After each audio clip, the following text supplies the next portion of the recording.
Welcome, Pewter Report readers, viewers, and listeners to a brand new edition of the Pewter Report podcast. This is the Pewter post-game show, and it's a really unfortunate one because the Bucs were embarrassed in a pathetic 20-18 loss to the Pittsburgh Steelers. There were pigeons on the field, there was backup quarterbacks, and honestly, just poor, pathetic play by the Tampa Bay Buccaneers in every single phase, offense, defense, and special teams. We're going to recap everything from this loss. I'm your host, Matt Matera. Joined with me is my co-host, the man that runs everything at pewterreport.com, SR, Scott Reynolds. And Scott, we've seen a lot of good football with the Bucs in the Tom Brady era in his tenure here. Yes.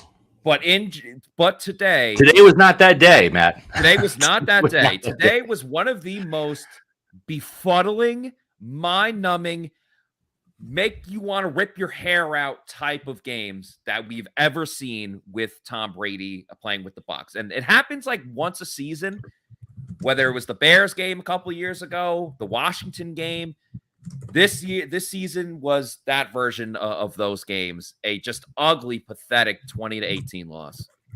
Yeah, I'm sorry. I'm typing here. Just getting up the story about what Todd Bowles had to say, and I'm going to drop this in the chat here. Yeah. He said, guys living off the Super Bowl are living in fantasy land. And we're going to dive into those comments today and probably tomorrow too. I think Todd Bowles actually said out loud what was on his mind. And then when there was a follow-up question, he kind of, I don't say backed off, but shut it down a little bit. We'll talk about that in a second. But yeah, Matt, this was absolutely a pathetic performance. Offensively, again, you just don't see much progress at all from this offense. And, we wrote about how it felt like the Bucs might be turning the corner offensively and certainly having an opportunity to maybe put up some points, maybe get to 30 points in this game, especially with all of those injured players in the secondary for the Steelers. But it reminds me so much of that Washington game where the Washington football team got some momentum early and just never gave it back to Tampa Bay. And it was just as Tom Brady said after the game, it just everything was a challenge. Everything from third and short, third and one, fourth and one was a challenge. First down was a challenge. The red zone was a challenge. The only thing that wasn't a challenge was the Ryan Suckup field goals. I mean, he is clearly the MVP. No one is playing better than Ryan Suckup. I tweeted it out. Casey and Hudson and myself were talking about it on the Pewter Game Day show. The everyone in the chat was saying it too. Ryan Suckup is the MVP of the Bucs right now this season. Shout out to never a good thing. You never want your kicker. That's like your safety leading the team in tackles. You don't want that. You want to see yeah, exactly. You want to see the kicker on the field maybe 6 times, all for extra points and kickoffs. And that's it. But it hasn't been the case. Thank you very much to Leo for the $5 super chat. He says, this game was Commanders 2.0. Of course, talking about that loss that the Bucs had to Washington last season. Got beat by a very bad team. Bucs got cocky and got humbled. Any given Sunday, Keith Armstrong, special teams coordinator, needs to go. I definitely think they got humbled because, you can make all the excuses you want for losing to the Packers, losing to the Chiefs. Yeah. You kind of understand that. Two good teams. Well, not really the Packers anymore, but the Chiefs definitely.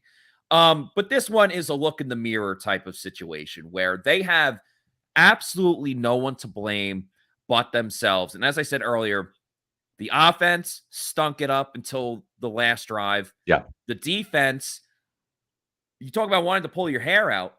How can you play so well for like 85% of the game? And then you just lose your mind and start allowing these 3rd and 15s with the game on the line with Mitch Trubisky in the freaking game. I had to stop myself from cussing so many times on the game day stream today. You're right, Matt. Struggled too.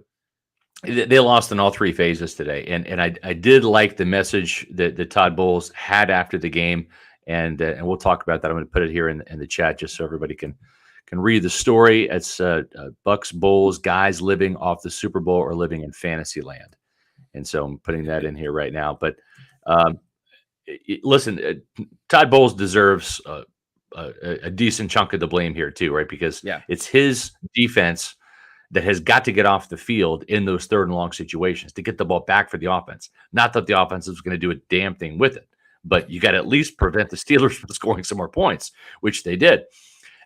We didn't see any takeaways today from this Bucs defense, and 2 sacks. Carl Nassib had 1, Antoine Winfield had 1, and it's just not enough plays. And so what Bowles said, people may not want to hear it. It sounds like coach speak. I get it. But and I'm just talking about the defense. We'll get to the offense in a second because that's really where the majority of the show is going to be. But Bowles said, and I quote, "We didn't get off the field and make plays. We didn't make plays. We've got to make plays. We can't let the quarterback out of the pocket and scramble." Trubisky did a good job buying time and turned into a scramble in the back end and found that guy was open.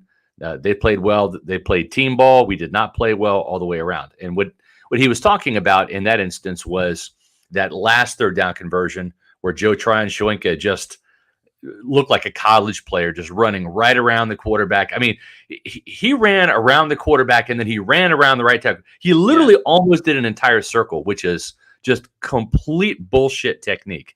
And you have to understand that your first responsibility is not to sack the quarterback, it's to contain the quarterback. Because once he blew the contain and blew the sack opportunity, Trubisky, there was nobody near him. And he just rolled calmly to the left, found Chase Claypool for yet another 3rd and long conversion, and that was it. And so Bowles can't sit there and say this is all the offense's fault, right? At the same time, 20 points per game in the NFL, and the Steelers were only averaging about 15 per game, so this is a little bit more than what you would normally allow the Steelers, but still, you got to be able to score points. And that was the main thing Tom Brady said as he left his press conference. He says, we got to find a way to score more points.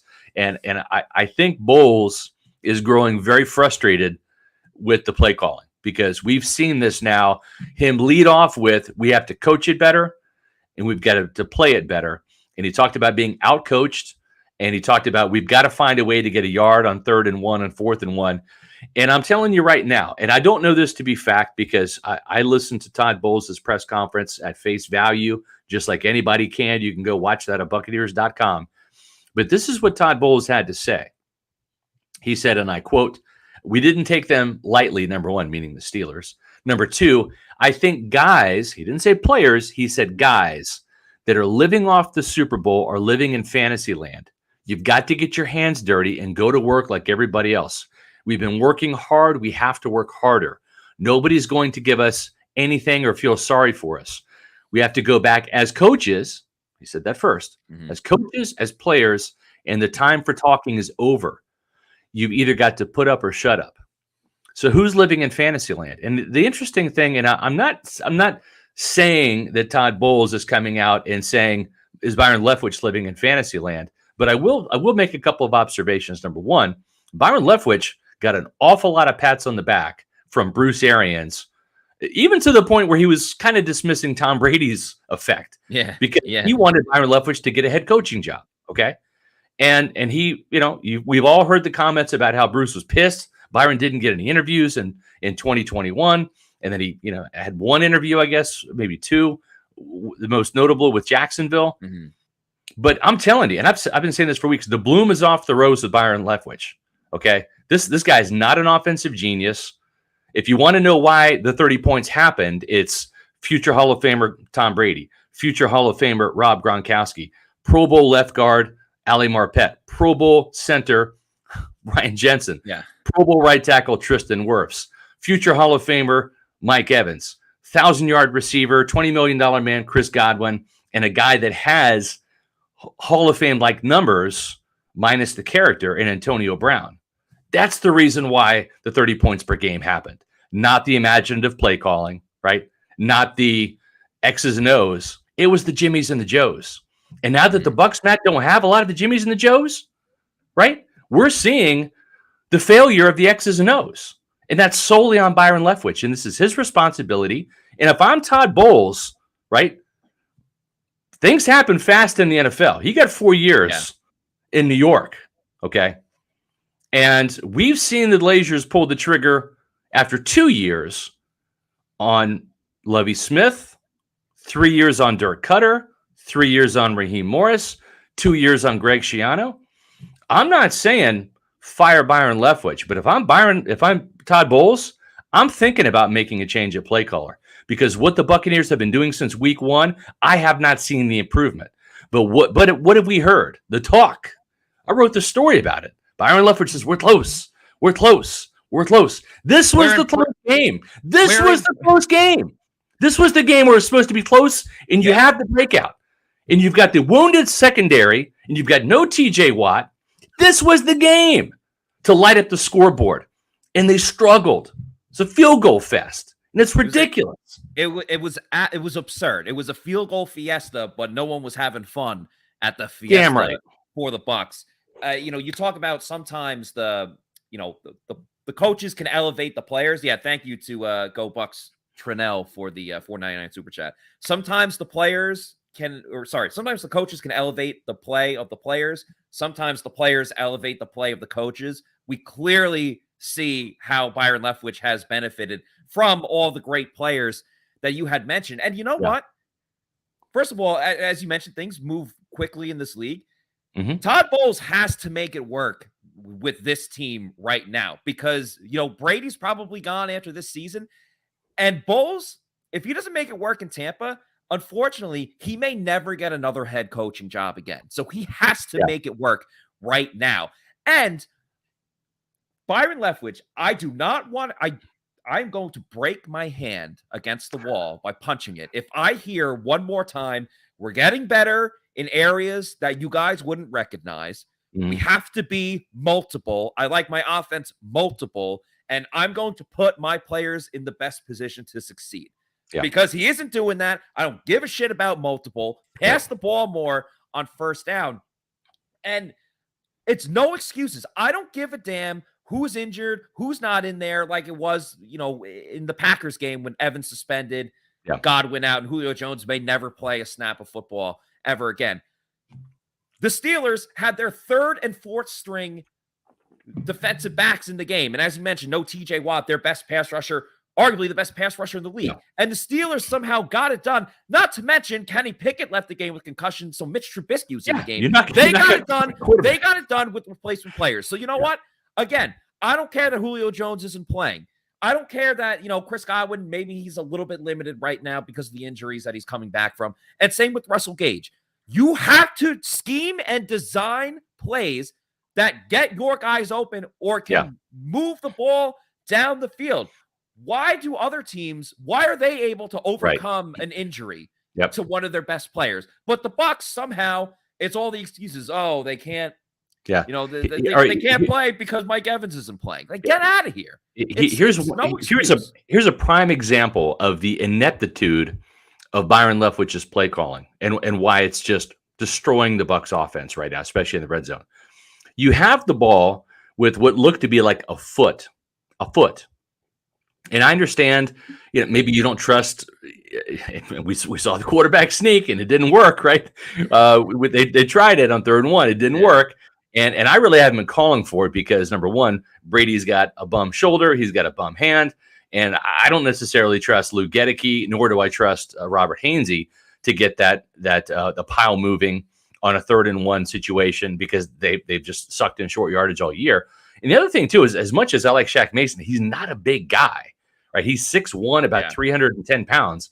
And so there's no ideal guy to run behind if you're Tom Brady, right? Usually when it was Ali Marpet, you just kind of fell behind him, or even Capo's a big guy, 6'6", 320. You fall behind him. But Ryan Jensen, right? I mean, he's going to blow the pile up. You're going to get the yard behind Jensen. Right now, there's no viable option. So I don't blame them for not running Brady on these quarterback sneaks because I don't think it was going to work, and it didn't work today. But by God, man, if the play call is to go jumbo with an extra offensive lineman and 3 tight ends in the game and no wide receivers, you are pretty much telling the Pittsburgh Steelers we're going to run the ball on 2nd and goal from the 1 foot line. Okay. There's no imagination there. That is totally predictable. And you might get cute with a little play action fake and Cam Brate, slips out. I mean, that probably would have been a better play call. But Matt, why on earth, when you need 1 foot, do you pull your left guard? Pull him. They did creating a hole.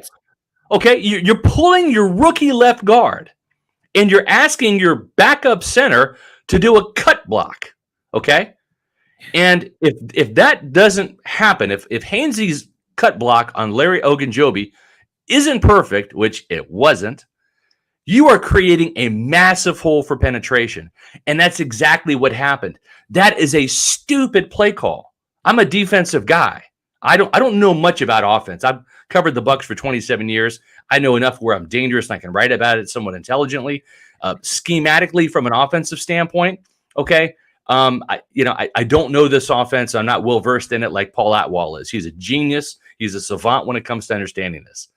But I know this from a defensive coordinator standpoint. Please pull that rookie guard. Please have your essential rookie center try to cut block my defensive tackle.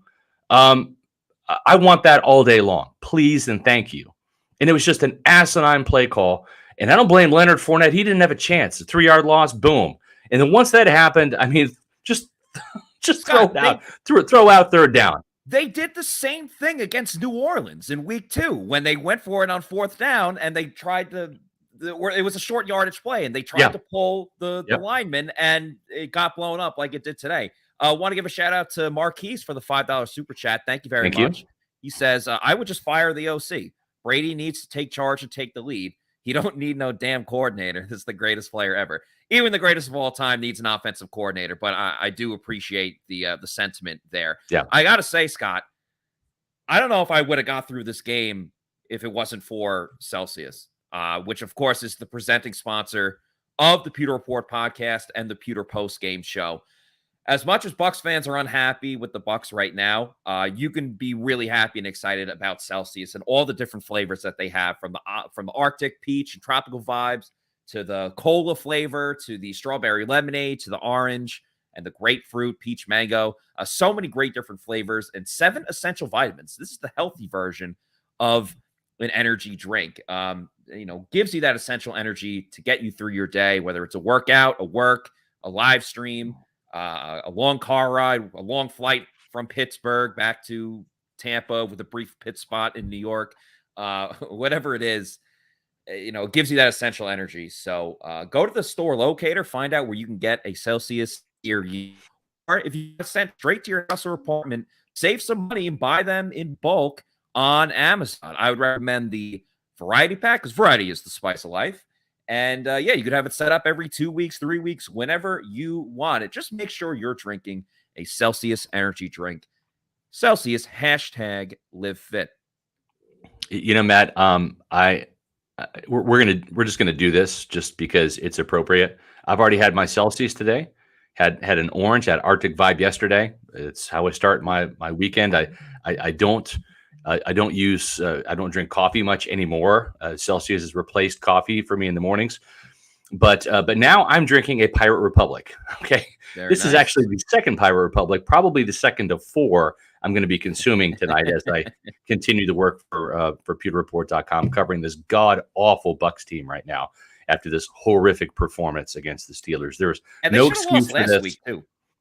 They should have lost last week. The way that game's going, if the penalty isn't called on Grady Jarrett, which Tom Brady got fined for, by the way, we're looking at probably a 2-4 football team. They're a really bad football team right now. And thankfully, if you're looking for any silver lining, the NFC is just a mess right now. Just looking at some of the scores I'm not going to go through the scores, but I'm just going to tell you, right now you've got a 2-3 Seahawks team leading a 2-3 Cardinals team, right? The 1-4 Panthers are tied up with the Rams, the 2-3 Rams right now. You've got the Washington Commanders and the Bears. Both of those are 2-4. The 49ers lost to the Falcons. Both of those teams are 3-3 today. The Saints lost. They're 2-4. The Vikings are the class of they're 5-1. They're the class of the NFC along with the upstart Giants, 5-1 right now. And then you've got the Packers who lost at home to the Jets. Your Jets, Jets, Matt. Their Packers are now 3-3. So as bad as this loss is, if you're looking for some silver lining, it was against an AFC team. If you're going to lose one of these 2 games, or any of these 3 games, you don't lose to the Falcons. It's a division game. You don't want to lose next week to the Panthers. That's a division game. So you'd rather lose to this one. This one hurts you the least The Cowboys and the Eagles, I take that back. The Eagles are the best team. Yeah, they're in the undefeated. NFC, undefeated as of now. The Cowboys are 4-1. So that's worth keeping an eye on in the NFC East. But yeah, let's just go right into the Pirate Republic commercial right now. Just because I'm drinking one, I'm enjoying the Long John Pilsner. Matt, take it away.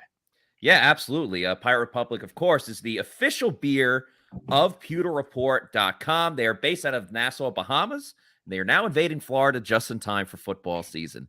Beer brings people together to celebrate life. That means celebrating life in the spirit of the original pirate code, which is a sense of belonging. Pirate Republic is a community of people living life on their terms. The Long John Pilsner, which Scott was just drinking, and my personal favorite, is perfect for tailgating or having fun at the beach in the Florida sun. Then you have the Take No Quarter IPA. It's the best IPA that you'll drink. Or you can drop an orange slice in the golden haze of Piracy Belgian wit beer and enjoy that pirate life. Pirate Republic beer is available at participating retailers like Total Wine and More, Lucan's Liquors, Party Liquors, and select ABC liquor stores in the greater Tampa Bay area, and they're expanding across the state of Florida, which is an absolutely great thing. So live life on your terms and drink like a pirate with Pirate Republic beer. I could really use one right now, again, after watching whatever the heck it was that was football today. I mean, the Bucs stunk up the joint, again, in all three phases. We talked about how the defense, they couldn't get off the field when they really needed them to. The Bucs, it's been the same exact story on offense, I should say, where, they can move the ball in between the 20s, and then all of a sudden, it gets to the red zone, and all of a sudden their brain just shuts off, and they don't know what to do. And there's a lot of blame. Byron Leftwich obviously deserves a lot of it. Like, why wasn't Chris Godwin involved more? Not Chris Godwin. Mike Evans. Why wasn't Mike Evans involved more going up against third and fourth string, cornerbacks? The chemistry with Chris Godwin seemed a little bit off. Brady had a lot of really low throws. I don't know exactly which were by design, which were just poor throws. The tight ends, and we really hope that Cam Brady is going to be okay. He obviously had a very scary injury today, and we our thoughts and prayers and hopes and wishes are all with Cam Brady and his family. That was a really scary moment. Even up until then, though, like the tight end wasn't really getting involved. Kate Otten kind of came on later once, unfortunately, when Brady was out of the game. But, we talked about how the Bucs don't totally have that third option because Russell Gage, no offense to him, he's just a guy. He's an afterthought. He's an afterthought at this time. He's an overpaid player. He's not worth $10 million, at least not yet. And maybe the ankle and the hamstring are robbing him of his effectiveness. Okay, still, he just hasn't shown he's worth that much money. So like I see it. That's just how it is. He wasn't an option. Brate wasn't effective when he was in there. Otten, it was kind of like a little too late. And then, the running backs didn't really have it going in the receiving game. Leonard Fournette ended up having the lone touchdown of the game for the Bucs. But, Rachaad White only had 3 receptions. He had a crucial third down, which was it was a fourth down. It was the third or fourth down. Yeah, it was a fourth down. But it was very important. He made that catch there. But, the Bucs didn't really have that third option. And when the running game isn't going, they're a little handcuffed because teams know they're going to go to Mike. They're just lost. Yeah, they're just lost. But like Byron Leftwich does not know what works. And as Paul Atwell said last week, I mean, go back to the runs that work. I remember asking Bruce Arians a question. I want to say it was 2019 about, hey, coach, this play worked. Why didn't you go back to it? I'll never forget. He said, you never call the same play twice in a game because defenses are too smart. And I'm just telling you, I've talked to too many defensive coaches that just say that's the offense stopping themselves with that type of mentality.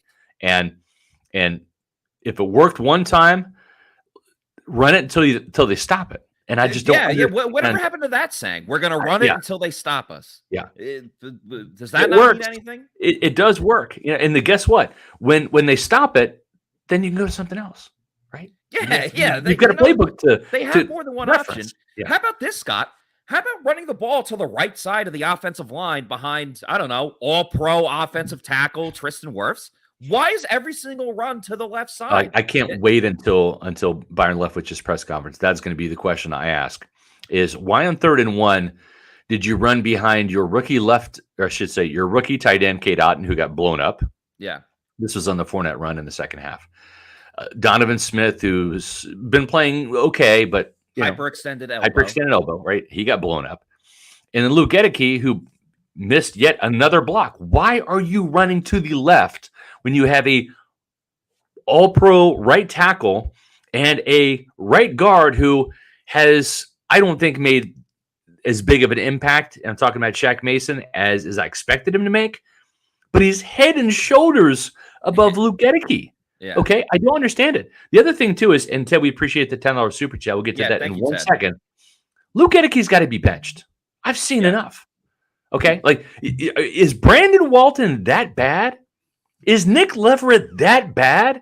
Where you're going to just continue? I've never seen a left guard destroy a game plan more than this guy, or any offensive lineman for that matter. Usually it's a tackle, right? Usually it's like, well, we got to start this guy at left tackle, because we lost the starter. Guards you can usually kind of hide and get away with and all that. He's just bad, man.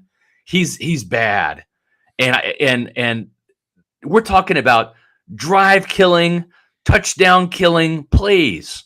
And he's not ready. I'm not saying he's not going to be a good player, Matt. Yeah. He might be a good player in time. Honestly, the best thing for him right now, probably to sit and watch and learn from the sidelines and get somebody else out there that maybe provides a bit of a spark, right? Yeah. And maybe it's Brandon Walton, maybe it's Nick Leverett. I don't know. Try somebody else, because right now the arrow's pointing down for this kid. He got whipped by Grady Jarrett last week. He got whipped today by Cameron Hayward. I don't know who they're going to be playing next week. If it's going to be the Panthers defensive tackle, the first round pick out of Auburn. I can't remember his name, but probably not going to fare well in that game either. And Scott, it's from the get-go too. It's like right off the bat, he gets beat right away and over and over and over. I mean, if he's still starting when they play the Rams in a couple of weeks, Aaron Donald may legitimately have 10 sacks, 5 forced fumbles, and a defensive touchdown. Like, that's just the way it's going. And you know what they're really missing? I never thought I'd really... Didn't even think about that, Matt, but that's genius analysis on your part. Okay. Aaron Donald will retire Luke Gedeke. Luke Gedeke will say, I'm going to retire. I'm going to quit after that game if he does not pick up his play right now. And I don't think he can. I think he's barely hanging on. He's surviving. His technique is a mess. This guy's not ready, and that's okay. Ronnie Barber wasn't ready as a rookie, okay? Right. We're not dooming the kid. It's just right now is not the time. Yeah, exactly. The Bucs are in win now mode. It's a small window of opportunity because we don't know how long they're going to have Tom Brady for. Even if he decides to keep playing football, it might be for a different team, which at this point, I wouldn't really blame him if he wanted to go to like San Francisco or something like that. But obviously the Bucs miss, Gronk, Ali Marpet, even Alex Kappa. But one of the guys that they're really missing that is on this team, but he's out for the season, Aaron Stinney sounds like a great option right now. If Aaron Stinney, unfortunately, he got hurt in that Indy preseason game and he's out for the year. But having him as an option, making him the starter over Luke Gedeke would sound really good right now. Unfortunately, they don't have that option. But yeah, I'm with you. Like Nick Leverett was in that competition. What can it hurt? At this point, what can it hurt? And I'm going to ask Todd Bowles that tomorrow at his press conferences. Are you considering benching Luke Gedeke for a player that cannot get killed or not get Tom Brady killed? How about that? Yeah, I mean, Brady was screaming at the offensive line today, and it was chew some ass, Tom. Chew some ass. If I were you, I would do it too. You're the one getting sacked on 3rd and 3 and stuff in the red zone. Yeah, I mean, it's pathetic. It's bad. Ted Curtis, $10 super chat. This crew, Arians, Leftwich, Bowles, Armstrong, feels like a group package because of their history.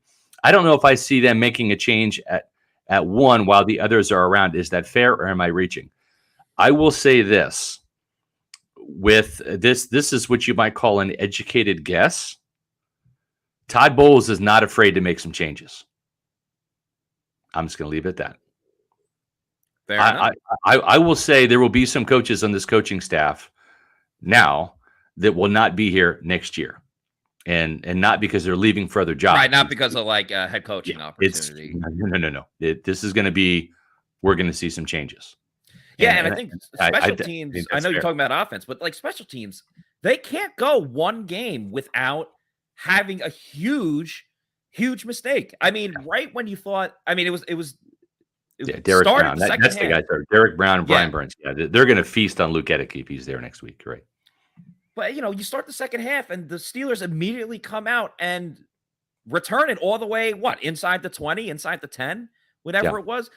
The special teams unit cannot go 1 week without making like a huge blunder. Whether it's Camarda's been solid for the whole season. Outside of Ryan Suckup, Yeah. teams is a mess. Darden, I was defending him during the game day stream today. Not I was like, anymore. listen, he's not after this game. Not Because I was anymore. like, listen, he's not that bad. Like, he's been catching and going up the field. I know he loves the sidelines. And then today he was on roller skates again. He's afraid to use the middle of the field. And as soon as there's one defender around him, he's he afraid. stops. Period. No, just say he's afraid. Period. I should have just stopped there. But he does this stupid thing. His best skill is his speed. Fast. That's why he's on the field as a punt returner. And he does this dumb thing every single time. As soon as the first defender is there, what does he do? He stops and then thinks about making a move. Use your speed and just keep it moving because you're that fast. Guys will whiff anyway because you're that quick. But he just stops and it makes it easier to get tackled. I don't know why he does that. Yeah. Kevin L with the super chat. We appreciate these super chats very much. Thank you.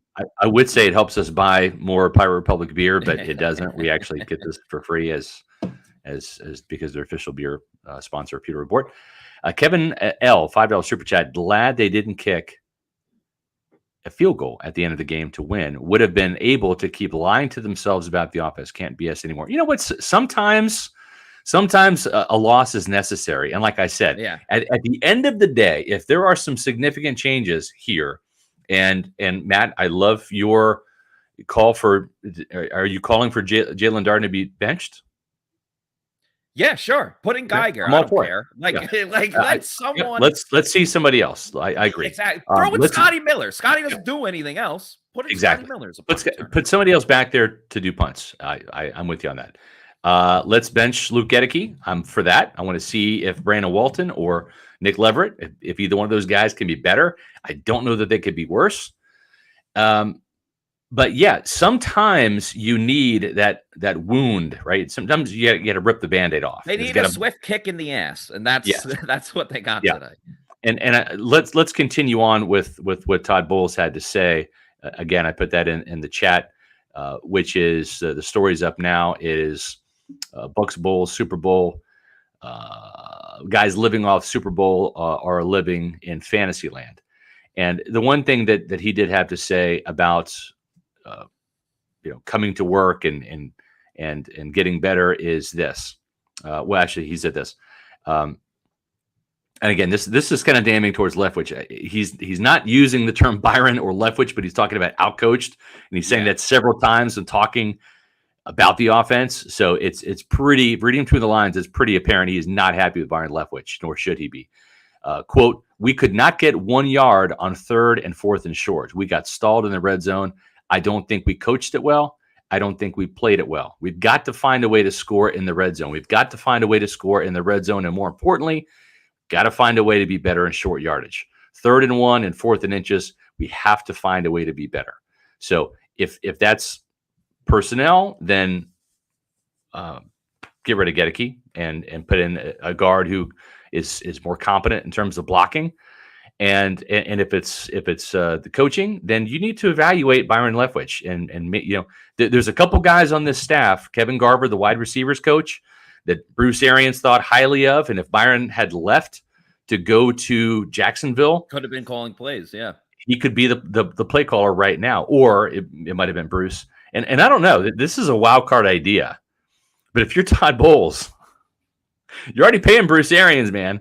All right, he's up there making drinks for.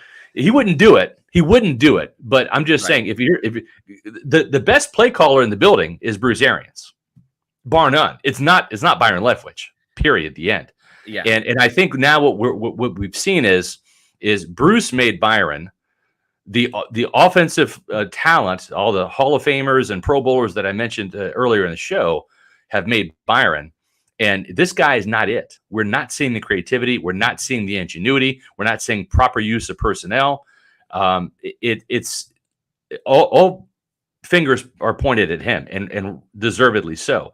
At the same time, I'll put the caveat out there: Byron's not missing blocks. Byron's not dropping passes. Sure. Byron's not committing penalties. There's some of that too. But when you are the offensive coordinator, it's your responsibility. Just like Bowles has got to be accountable for the defense and all the third and longs that this team gave up, and the sacks and the pressures that weren't there, and the interceptions and forced fumbles and takeaways that weren't there. He's got to be responsible for that. Yeah, without question. And, a big thing we've talked about before is just the lack of variety in the play calling. Like, at this point, it sounds like begging for a play action is like they're really going out on a limb here. Like the run plays, again, continuously to the left side in between the tackles. It wasn't until the fourth quarter we saw a pitch to Leonard Fournette, and I was like, wow, that's something a little bit different. Look at that. And then they pitched it on the fourth down play, which they did convert. And they did a handoff to Chris Godwin, but unfortunately there was a penalty on the play, so it was nullified, and they didn't go back to it. But, outside of those, it's monotonous over and over and over. They ran it on 1st and 17 out of the shotgun. What are you doing? What are you doing? Listen, I'm all in favor, if you can, of establishing the run. I see the value and the merits of the running game. This team can't, so I don't want to see the run as often as they're doing it. I'm of the opinion, go with what you know, which is Brady, Evans, Godwin, etc. That's where your bread's buttered.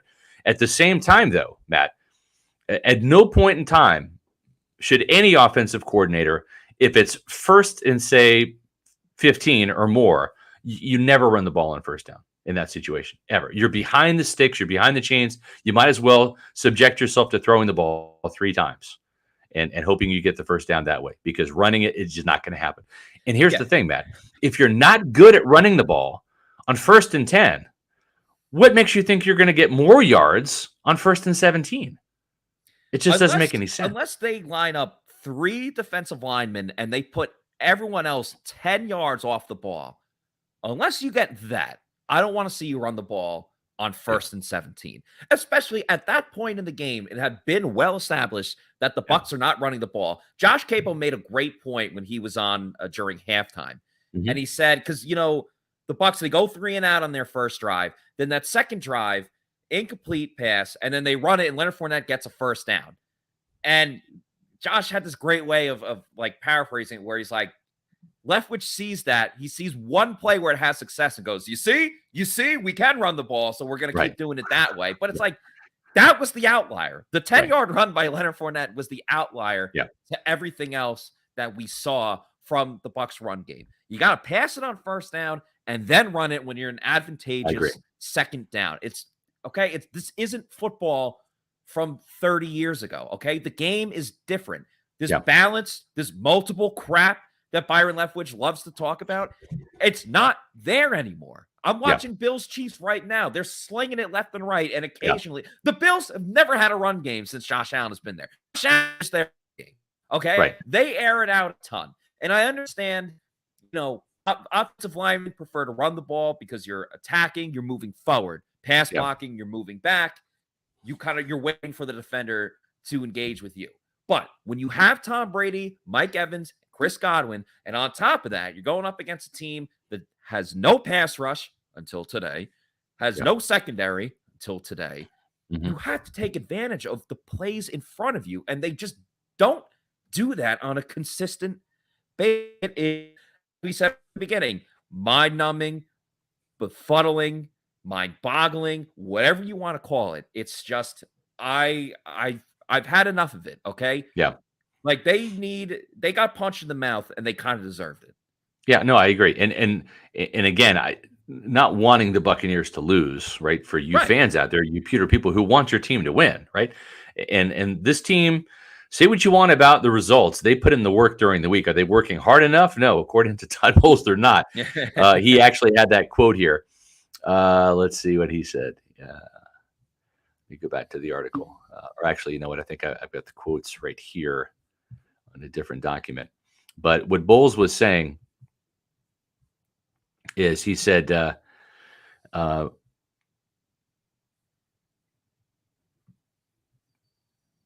can't find it now.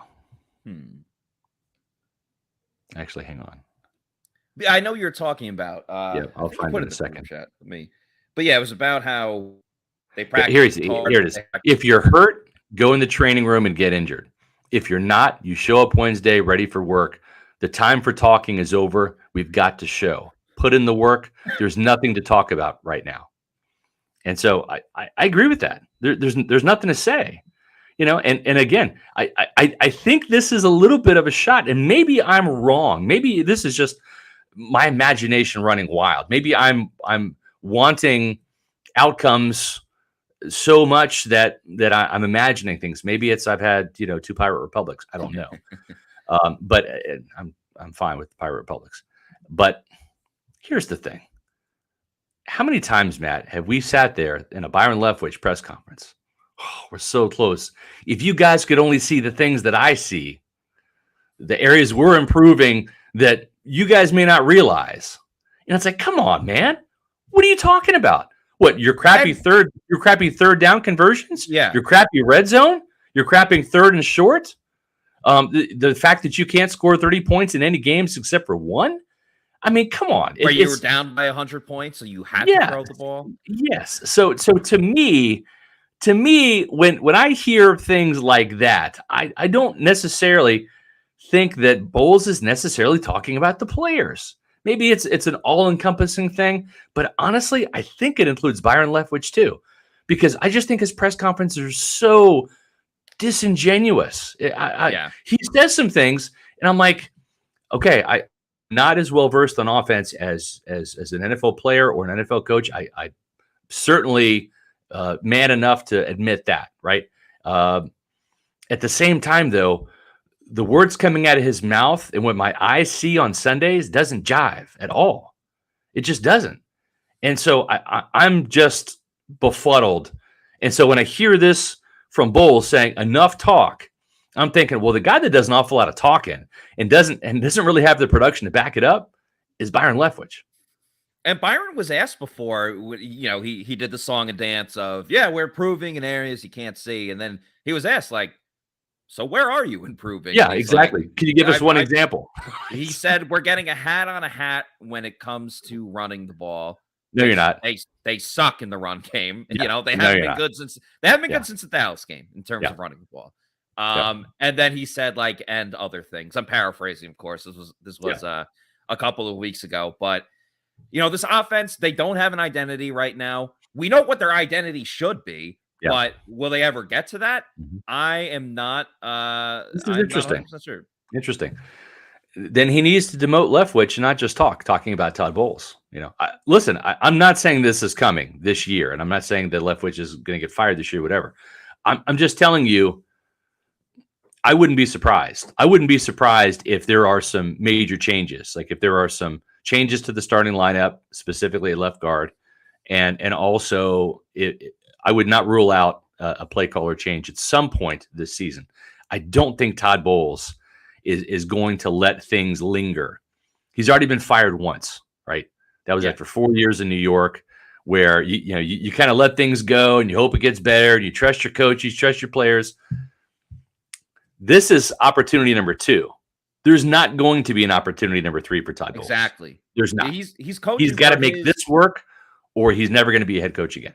Exactly. He's coaching for his head coaching career, because even if this, for whatever reason, fails, he can get up tomorrow and be a defensive coordinator for any defense, for any team that has that opening. A lot of negativity on today's show with the way that the Bucs played, and they deserve it. One thing that's a real positive, though, of course, is age rejuvenation, which Scott is about to talk to after this message from Age Rejuvenation. As we age, our hormones decrease, both for men and women. I was tired all the time, had no sex drive. I was groggy. I felt like I was 80 years old because everything hurt. I came to Age Rejuvenation because I was tired all the time. Bioidentical hormones has really made such an impact in people's lives. I actually enjoy shopping now. Got all my energy back. Mind is sharp. I feel like I'm 18 again. It was perfect for me. Get with Age Rejuvenation. Do it now. Don't wait. Call Age Rejuvenation today. Age Rejuvenation. That's right, guys. If you want to feel better, go to Age Rejuvenation. Lose weight, feel great, have better sex. You might have seen Age Rejuvenation as the new sponsor for my SR's Fab 5 column on pewterreport.com. Well, I'm an Age Rejuvenation customer too. And of course, Age Rejuvenation is the presenting sponsor of the Celsius Pewter Report tailgate show every single Sunday during football season. Thankfully, I don't have any issues in the bedroom, but I did turn 50 this year, and I'd be lying to you if I didn't say energy has been a problem for me. Actually, over the last couple of years, it's been a problem. Fatigue, feeling like a loser because I'm tired at 9 o'clock and, you know, I'm nodding off halfway through the movie, and 10 o'clock feels like it's like midnight used to feel. And it turns out I've got low testosterone, right? And that's no surprise. I'm 50. Like most men in their 40s, 50s, 60s, 70s, and 80s, that happens. It happens naturally. It's nature, fellas. And there's nothing you can do naturally to fight that other than go to Age Rejuvenation, because low testosterone can affect everything from weight loss to energy. And now there's a way to fight it. That's what I did with the testosterone therapy. I'm doing this. John Gilmore, retired Buccaneer tight end who joins us on the Pewter Report tailgate shows, is also an Age Rejuvenation customer. And my wife, Ashley, has just started her female hormone replacement therapy program as well. It takes about a month to kick in, but boy, you feel the energy. I honestly feel like I'm 40. I feel like 10 years younger. I just do. Got more energy as a result. Visit agerejuvenation.com. I wish I would have done this years ago. Age Rejuvenation with 5 Tampa Bay area locations to serve you. Lose weight, feel great with Age Rejuvenation. I saw a comment in here that the Bucs killed their sex drive. I thought that was a funny comment. I was like probably more mad than I've ever been covering the Bucs than this game. It just see, this is year 27 for me. I've seen a lot of bad football. So for me to like place this game in the annals of history, there's been so many bad losses. Like, this is up there. I don't know where it is. I don't know where it ranks. There's a lot of bad ones. But in more recent terms, it feels like that Bears loss on Thursday Night Football in 2020, it feels like the Washington loss. Yeah. If the Jets had hung on to win, it would have that would have been a loss, and to the Jets up there in New York, that would have had that type of feeling.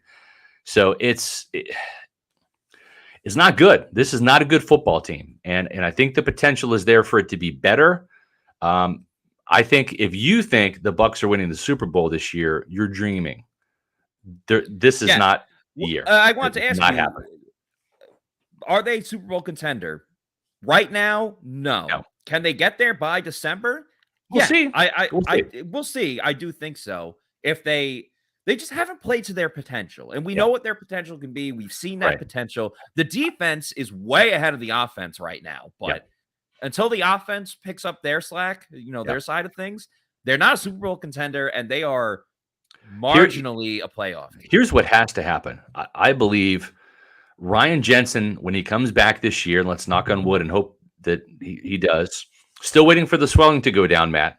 Still don't have the official diagnosis on that, which is the biggest injured knee of all time bullshit we've heard from this team all year long.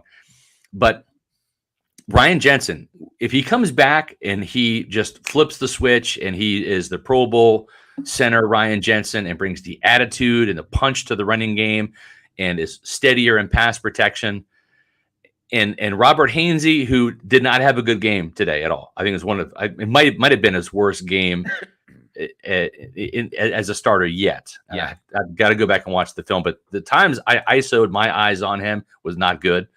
But I think he's better than Luke Gedeke. And if Hainsey can move to left guard and Jensen returns in Pro Bowl form, now you've got a much better offensive line, in my opinion, where you've got hopefully a healthier Donovan Smith, Robert Hainsey at left guard, Ryan Jensen at center, Robert Hainsey at left guard, Ryan Jensen at center, Shaq Mason at right guard, Tristan Wirfs at right tackle. That to me is the best offensive line you could put out there right now. But it has to be with Ryan Jensen returning to this team and picking up where he left off before that injury. Yeah, it kind of reminds me of a couple years ago when Ali Marpet was out, and this is when A.Q. Shipley is still with the team. Right. They put Shipley in at center, and they moved Ryan Jensen to Right. guard. Let's remember, that was the offensive line that was on the field when Ronald Jones had his infamous 99-yard touchdown run against the Panthers. So, I would definitely want to see that too. If Jensen can come back, put Hainsey at guard, and that changes things for next season too, because then you get Stinney back and you have that competition. Because remember, that was supposed to be the initial competition was Hainsey versus Stinney versus Gedeke. Yeah. But then Jensen got hurt, so that obviously, that scrapped those plans. By the way, our plans for next week, the Celsius Pewter Report tailgate show live from Walk-Ons and presented by Age Rejuvenation. We'll be back again once I find the graphic next week at the Walk-Ons in Midtown. Midtown, going back to the Walk-Ons. It's a little bit closer to Raymond James Stadium, only about 10-15 minutes away.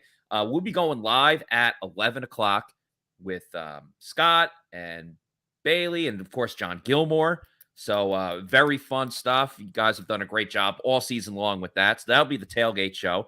And then at 1 o'clock, I will be on for the Pewter Game Day show, giving my live reaction, analysis, insight, everything else that we have going on. And, that's the beauty of football is that it's unpredictable. You don't know what's going to happen. I sure as hell couldn't tell you that the Bucs were going to lose 20-18 today. And, we visited, we watched every single snap of that. So we'll have that going on again. 11 o'clock for the tailgate show, as you see on the screen right there. And then 1 o'clock for kickoff when the Bucs play against the Panthers live from the Walk-Ons in Midtown. Great food all the time. I'd recommend going there on Tuesdays because it's happy hour all day long. Yeah, That's fantastic. That's the cheat code right there. Walk-Ons on Tuesdays, the cheat code. Yeah. You'll see me and Ashley at the Walk-Ons here on Tuesday in Wesley Chapel. So if you see me, say hello and we'll talk some Bucs football for a minute. Hopefully I won't bore you or depress you. But if I do depress you, they do have a lot of beer there. Exactly. They actually have Pirate Republic. There you go. Pilsner there at the Wesley Chapel location. So brands helping brands. I do want to remind everyone, we have another podcast tomorrow at 4 o'clock. Do not miss this podcast, Matt. I listen, it's Sunday. I already feel good about Monday's podcast. We're going to have the reaction from Todd Bowles' press conference. We're going to ask some very direct and pointed questions, and it's going to be very interesting to see what Todd Bowles has to say about Byron Leftwich, about Luke Gedeke, about the offense, about the defense not being able to stop the Steelers team on 3rd and long on multiple occasions in the second half.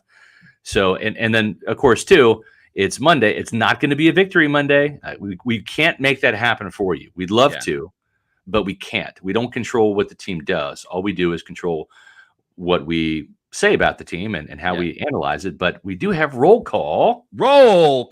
Yeah. Win or lose, rain or shine. We do roll calls on Monday. Where you at, Pewter people? We have awesome fans around the world, not just America, around the world, from Tampa to the West Coast to, Brazil, China, Finland, Germany, England, Ireland, all over the place. So tomorrow at 4:20, we will start putting everyone's comments on the screen. Let us know where you're watching from. We'll put it on the screen as one of us, goes on a rant or talks about something with the NFL or the Bucs in general. So stay tuned for that. Exactly. And thanks for all the super chats. Yeah, thanks for the super chat. Thank you, Dave, here with the $2 super chat. Says offense moved the ball, red zone, and D needed stops. Well, the defense got the stops for a majority of the game. They didn't late. Yeah. So you could also say, well, where's the offense then? Yeah. So, it's a seesaw. It's a give and take type of thing. And I think the thing, too, is the games typically come down to the turnover margin, right? Obviously, aside from the final score, they come down to the turnover margin, and then they come down to third downs, right? If everything's equal, then it comes down to third downs. And right now, the Buccaneers are just not good offensively on third down. Again, we saw 4 of 14. That was 28.6%. They had to rely on 2 of 2 on fourth down conversions to keep drives moving, as they barely racked up 304 yards. However, the Steelers, much better on third downs, especially in the second half. That's really where this percentage shot up. They were 7 of 15. That's 46.7%, nearly just about double of what the Bucs were able to do on third downs. So Tampa Bay's third down defense needs some work. And of course, the Steelers were also 1 of 1 on fourth downs as well. But they only amassed 270 yards. And, we don't do game balls anymore. But if I were going to give a game ball for this game, I like to play a Jamel Dean, man. That hustle, tracking down the kick return. He was so close to forcing a fumble on that too. He went for the swing, and credit to the guy for holding on to it. Yeah. But yeah. And also too, we saw Zion McCollum not track down the guy, and we saw Jamel Dean track him down. So Zion McCollum with his 4.3 speed. Yeah, exactly. So Jamel Dean officially is the fastest cornerback in Tampa by making that play, and Zion McCollum didn't. But hell of a play by Dean to show the stick-to-itiveness, and again, like you say, almost punched the ball, kind of jarred it a little bit loose, but didn't punch it out enough. That would have been a big-time play. And again, prayers up for Cam Brate. Yeah. The league's got to do something about this concussion thing and really take a look at it, because obviously he cleared the protocols, but man, the brain's sensitive. It just is. Yeah. And I don't know. I'm not a doctor or a neurosurgeon. I don't know when the right time to come back from a concussion is, but it just doesn't make sense to me. If you have a concussion and you're out of game and then you clear the protocols, you're back in, that you're not 100% healthy. Every brain is different. Every person's different. It's just, man, it's tough to see that. Certainly hoping that he can recover, and then not just to play football again this year, just recover. Quality of life, in general. And Cam's a fan favorite. It doesn't matter if you're a fan favorite or the most hated person in the league. You never want that to happen to anyone. And you couldn't help but think, like, he immediately points to his head, and just the concussion 2 weeks ago, and it forced him to miss last week. So exactly, we're definitely thinking of him and hoping for a quick recovery. We got some great content up on pewterreport.com right now at their post-game coverage. John Ledyard and Paul Atwell were at the game. John's from Pennsylvania, lives up there now, and was at the game with Paul. They're going to be having some post-game columns that we're going to get up on pewterreport.com either tonight or first thing in the morning. So be sure to look for those. So you'll get their insight and analysis, in addition to coverage from myself, JC Allen, Josh Capo, Bailey Adams, Matt Matera. And you can find that on pewterreport.com. You can also follow us on Twitter, Instagram, and Facebook at Pewter Report. And, of course, our YouTube channel, Pewter Report TV. Folks, if you're not subscribing to Pewter Report TV on YouTube, we encourage you to do so. We're inching our way to 9,500 subscribers. We want to get to 10,000 sooner rather than later. Help us out of that endeavor. And certainly when you are watching any of our Pewter Report podcasts or any of the interviews or press conference clips we put up on Pewter Report or JC's Touchback Tuesdays, make sure you like those. The more likes we get, that helps us with the algorithms, with YouTube, and it gets us in front of more awesome Pewter people like you guys. Yeah, please do so. Really appreciate the help. Really appreciate everyone watching, listening to this show. You guys make it so much fun. Thanks so much. We had a great turnout tonight, and everybody's pissed off and disappointed, and we all, maybe this was a good therapeutic thing. Exactly. Everybody appreciate all the comments. And let it out. You know what? 24-hour rule. If the Bucs win next week, things will be feeling a little bit better. In the land of in Tampa Bay. If they win next week, they'll be 3-0 in the division. And exactly. Very important. Easiest way to get into the playoffs, into the postseason, is win your division. You get that automatic home playoff game. And as long as the Buccaneers are healthy, and if they continue to improve, and they haven't improved yet, but if they do improve at some point later this season with Tom Brady, they very well might be a dangerous team come January. We'll have to see. A lot of football to be played between now and then. We have Todd Bowles' press conference tomorrow to analyze on tomorrow's Pewter Report podcast. So please join us tomorrow at 4 o'clock. And at 4:20, we'll have roll call, as Matt said. For Matt Matera, I'm Scott Reynolds. Thank you very much for watching another edition of the Pewter Report podcast. Out. Out.